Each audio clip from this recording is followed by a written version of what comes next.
प्राचीन काल में एक सेठ जी थे जिनके 7 बेटे थे और सातों के विवाह हो चुके थे।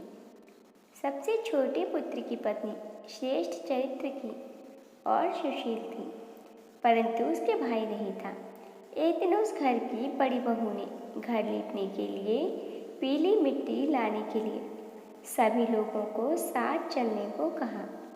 सभी एक साथ डलिया और खुरपी लेकर मिट्टी खोदने के लिए निकल पड़ी।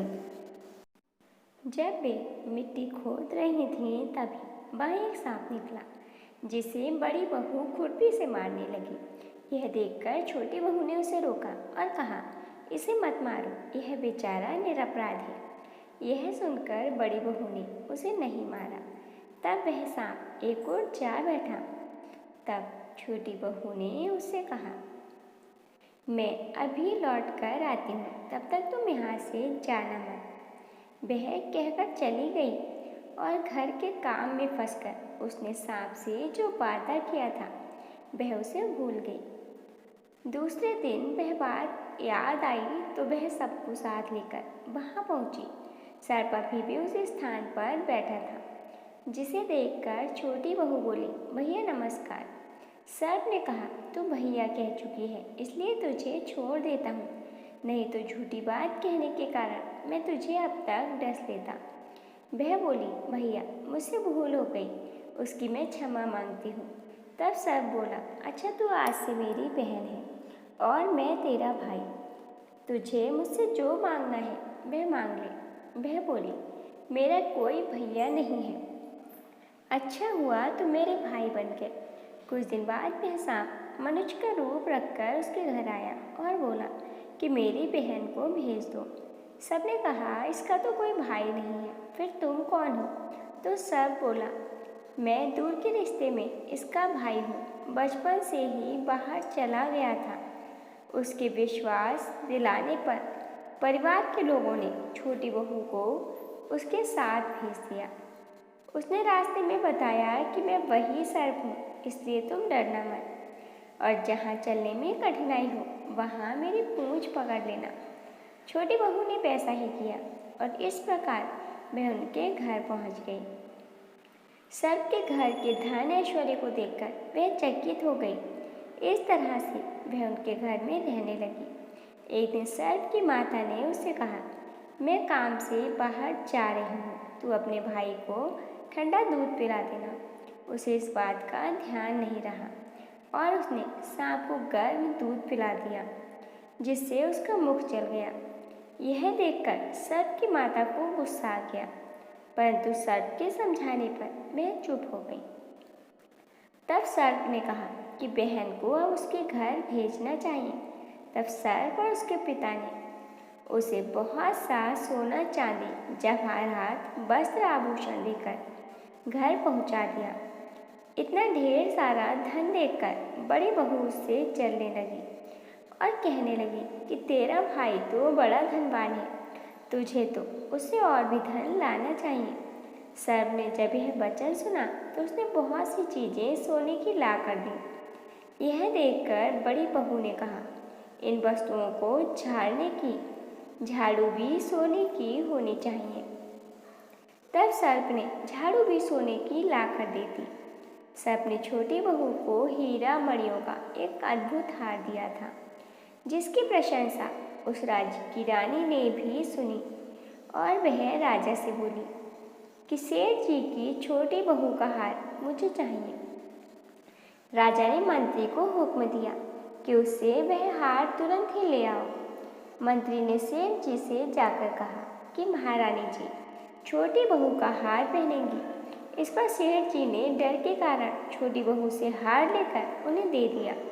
छोटी बहू को यह बात बुरी लगी। उसने अपने सर्प भाई को याद किया। उसने प्रार्थना की, भैया रानी ने हार छीन लिया है, तुम कुछ ऐसा करो कि जैसे ही रानी वह हार पहने वह सर्प बन जाए, और जब वह मुझे लौटा दे तब वह हीरों और मणियों का हार हो जाए। सर्प ने ठीक वैसा ही किया। जैसे ही रानी ने हार पहना वैसे ही वह सर्प में बदल गया। यह देखकर रानी चीख पड़ी यह देखकर राजा ने सेठ के पास खबर भेजी कि छोटी बहू को तुरंत भेजो। सेठ जी स्वयं छोटी बहू को लेकर राजा के दरबार में उपस्थित हुए। राजा ने छोटी बहू से पूछा, तूने क्या जादू किया है? मैं तुझे दंड दूंगा। छोटी बहू बोली, राजन धृष्टता क्षमा कीजिए, यह हार ऐसा ही है कि मेरे गले में हीरों और मणियों का रहता है, और अगर इसे कोई और पहनता है तो यह उसके गले में सर्प बन जाता है। यह सुनकर राजा ने सर्प बना हार उसे देकर कहा, अभी पहनकर दिखाओ। छोटी बहू ने जैसे ही उसे पहना वैसे ही वह हीरों मणियों का हो गया। यह देखकर राजा ने प्रसन्न होकर उसे बहुत सी मुद्राएं भी पुरस्कार में दी। छोटी बहू अपने हार और धन सहित घर लौट आई। उसके धन को देखकर बड़ी बहू ने ईर्ष्या के कारण उसके पति को सिखाया कि छोटी बहू के पास कहीं से धन आया है। यह सुनकर उसके पति ने अपनी पत्नी को बुलाया और कहा कि ठीक ठीक बता, धन कहाँ से आया है। तब छोटी बहू ने सर्प को याद किया। तब सर्प ने प्रकट होकर कहा, यदि मेरी धर्म बहन के आचरण पर किसी ने संदेह प्रकट किया तो मैं उसे खा लूँगा। यह सुनकर छोटी बहू का पति बहुत प्रसन्न हुआ और उसने सर्प देवता का सत्कार किया। कहते हैं उसी दिन से नाग पंचमी का त्योहार मनाया जाता है और स्त्रियां सांप को भाई मानकर उसकी पूजा करती हैं। नाग पंचमी की एक और पौराणिक कथा के अनुसार पांडवों के अर्जुन के पौत्र और राजा परीक्षित के पुत्र जन्मेजय नागों से बदला लेने और उनके वंश के विनाश के लिए एक यज्ञ किया। वह नागों से अपने पिता राजा परीक्षित की मृत्यु तक्षक नामक सांप के काटने की वजह होने का बदला लेना चाहते थे। उस यज्ञ को ऋषि जरत्कारु के पुत्र आस्तिक मुनि ने रोका था और नागों की रक्षा की थी।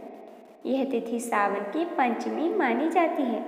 सर्पों को शीतलता देने के लिए उन्होंने उनके शरीर पर दूध की धार डाली थी।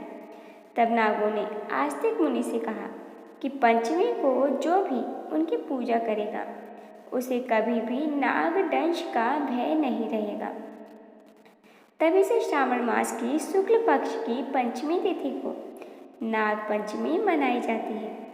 मान्यता है कि नाग देवता की पूजा के साथ भगवान शिव का पूजन भी होना चाहिए। साथ ही इस दिन रुद्राभिषेक करना भी फलदायक होता है। दोस्तों, यदि वीडियो पसंद आई हो तो वीडियो को लाइक और शेयर करें। चैनल पर नए हो तो चैनल को सब्सक्राइब करना ना भूलें।